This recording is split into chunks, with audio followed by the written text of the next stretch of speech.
आइ हम बात करब विवाह दान से रिलेटेड जे अपन बेटा बेटी के विवाह केहन घर में करबाक चाही।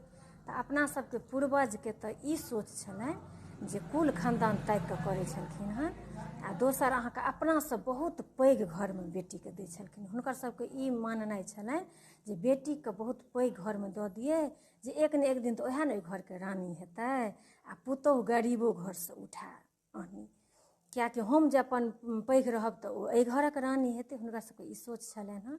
लेकिन ई समयके हिसाबसँ सबकिछुमे बदलाव भेलैए। हमरा जे लागैए जे एहिमे एगो ई निर्णय तऽ बहुत नीक छनि, कुल खानदान तऽ बहुत नीक निर्णय छनि।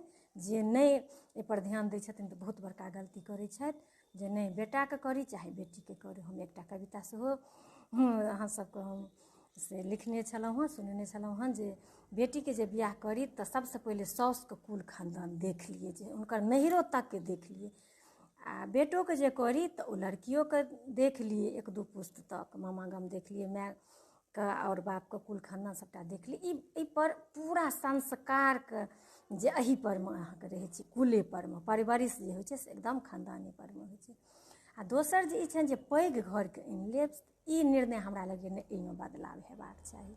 किएकि हम बहुत गोटेसँ बात केलहुँ हन और बहुत महिला एहिसँ दुखी छथि, किएकि ओ रानी बनैमे तऽ जीवन बीत जाइ छै, रानी तऽ बादके बात भेल, बहुत कष्ट झेलऽ पड़ै छै।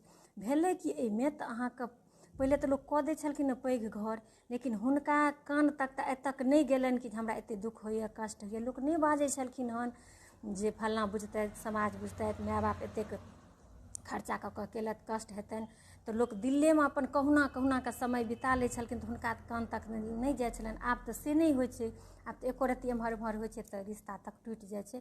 तऽ हमरा हिसाबसँ ई कखनो नहि करबाक चाही, किएकि बहुत हीन भावनासँ ओहि लड़कीके ओहि घरमे गुजरऽ पड़ै छै। बहुत हीन भावनासँ अगर गरीबके बेटी अगर धनी घरमे जाइ छै तऽ बहुत ओकरा हीन भावनाके शिकार हेबऽ पड़ै छै। अगर देखबनि केओ छोट घरसँ छथि, हुनकर बच्चा पैघ ऑफिसर भऽ गेलनि और हुनका जे अगर पैघ घरके बेटी आबै छनि तऽ ओहो ककरो मोजर नहि करै छथिन, इहो नहि।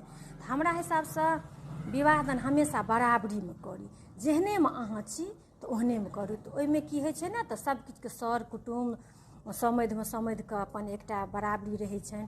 बहुत जे ऊपर नीचाँ भऽ जाइ छै तऽ हुनका सबके प्रतिष्ठापर पड़ै छनि, लगमे बैसाबैत बात करैत चीत करैत, मतलब बहुत तरहके आन्तरिक दिक्कत छै।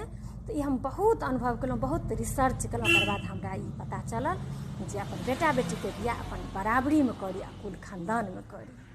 तऽ मिलै छी नेक्स्ट वीडियोमे, तब तक ले जय सिया राम, जय मिथिला धाम।